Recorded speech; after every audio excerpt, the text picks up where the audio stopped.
never thought I'd end up in cuffs on my own porch. Not after 20 years on the force, not after 5 years as chief of police. Yet there I was, wrists chained by 2 men in fake uniforms while the neighborhood HOA president, Karen Van Fleet, stood a few feet away, smiling like she'd just conquered an empire.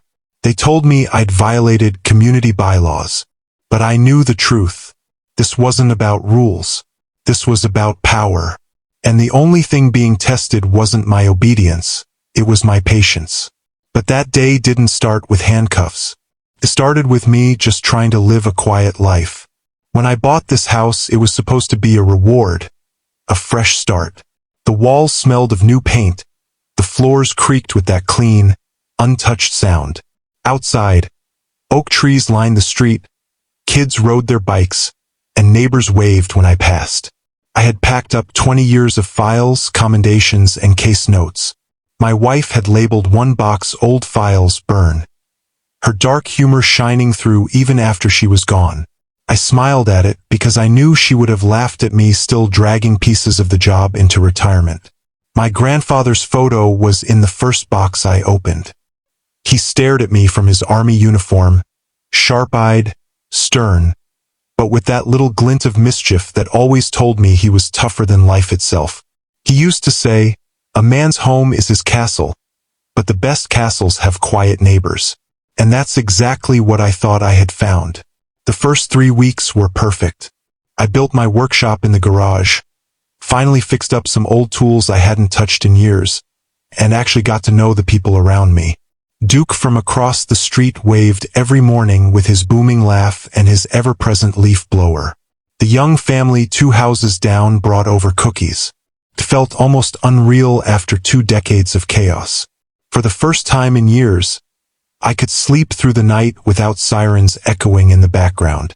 But peace never lasts. Not for people like me.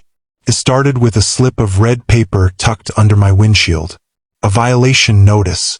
My lawn, it claimed, was 1/4 of an inch too long. The fine, $50. Signed by none other than Karen Van Fleet, president of the Oak Street Homeowners Association. I looked at my lawn. It was trimmed, neat, nothing wrong with it. I looked at my neighbor's lawn, same length, same condition. This wasn't about grass. This was about control. I shoved the paper in my pocket and decided not to let it ruin my day. That was my mistake. The next morning, there were 2 more notices. One still about the lawn. Another about my trash can being left out 3 hours past the designated pickup time. That fine was $75. I supposedly owed a total of $125 now. The language in the letters started to shift. Phrases like immediate compliance and further enforcement measures. I'd seen this kind of intimidation before. It wasn't about community standards. It was about someone testing how far they could push. That's when I finally saw her. A thin woman with sharp features, dragging a little yapping dog down the sidewalk. She stopped in front of my house, clipboard in hand, scribbled notes while her dog barked at nothing. Then she looked up, and our eyes locked. She didn't smile. She didn't glance away. Her expression was smug, self-satisfied. The look of a queen surveying her territory. That was my introduction to Karen Van Fleet. And in that moment, I knew this neighborhood wasn't what I thought it was. It wasn't quiet. It was occupied. The notices kept coming. My car parked too close to the curb. My garage door left open too long. The bird feeder I put in the backyard. Suddenly a violation of wildlife interference rules. The fines piled higher. 200. 400. Neighbors started to avoid me. I saw curtains twitch when I stepped outside. People waved less. The young family across the street whispered when I passed. But I also noticed something else. Duke complained that he'd been cited for noise from his leaf blower. The family with kids got fined for leaving bicycles in the driveway. Another man told me he was fined for having his Christmas lights up too long. This wasn't just me. Karen was bleeding everyone dry, one notice at a time. Old instincts stirred inside me. I started documenting everything. photographing the notices, recording the times, keeping files like I was back on the job. And then I dug into Karen herself. Former paralegal. No law degree.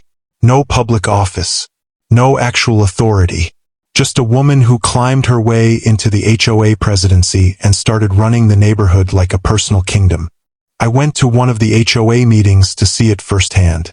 She sat at the front of the room with a little wooden gavel. Her board members lined up like silent soldiers. Every time she spoke, they nodded. Every time she announced a new violation, they scribbled something down.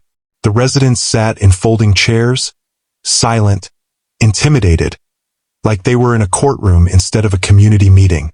When I raised my hand to ask what gave her the legal right to fine people like this, she cut me off. Rules are rules, Chief. You, of all people, should understand that. The room went dead quiet. She knew exactly who I was. She wanted to show everyone else that even I wasn't beyond her reach. Then came the letter that crossed a line. This one wasn't about trash or grass or cars. It was about me. It accused me of being a threat to community peace. It said my background in law enforcement made some neighbors uncomfortable. It warned that if I didn't comply, further enforcement measures would be taken. That wasn't a bylaw violation. That was a threat. That night, a pair of headlights stopped in front of my house. Two men in cheap uniforms got out, badges pinned crookedly to their shirts. They knocked on my door, announced themselves as community enforcement, and tried to arrest me right there on my porch. I didn't fight. Not yet. I let them cuff me because I wanted to see how far this circus would go. Karen was standing behind them, arms folded, that same smirk plastered on her face. "This is for your own good, Chief," she said. "Everyone must follow the rules." I leaned close enough for only her to hear. "You're not enforcing order, Karen. You're abusing it." What she didn't know was that I had already built my case. Every notice, every false claim, every overstep, I had it documented. And while I may have been retired, I still had friends in the right places. What Karen and her little goons had just done wasn't a bylaw violation. It was a crime. Impersonating officers, harassment, unlawful restraint. A nervous neighbor called the real police. When they showed up, they found two imposters illegally detaining a retired police chief. The cuffs came off my wrists and went onto theirs. Karen's smirk cracked for the first time as she realized her game was over. The investigation that followed was slow, but it was thorough. Those fake officers rolled on her immediately. They admitted she'd paid them under the table. Records came out showing she'd misused HOA funds, padded her own pockets, and weaponized bylaws to harass anyone who didn't bow to her authority. Neighbors who had been too afraid to speak finally came forward with their stories. The kingdom of Oak Street crumbled piece by piece. As for me, I cut my lawn when I wanted, not because a notice told me to. I sat on my porch with coffee, listening to birds instead of threats sliding under my door. My grandfather's voice echoed in my head. Weeds don't pull themselves. If you let them grow, they take over the garden. And sometimes you don't just trim them back. You rip them out by the roots. Karen was gone. But here's the thing about bullies. They don't vanish. They hide. They wait. And something tells me the story of Karen Van Fleet isn't finished yet.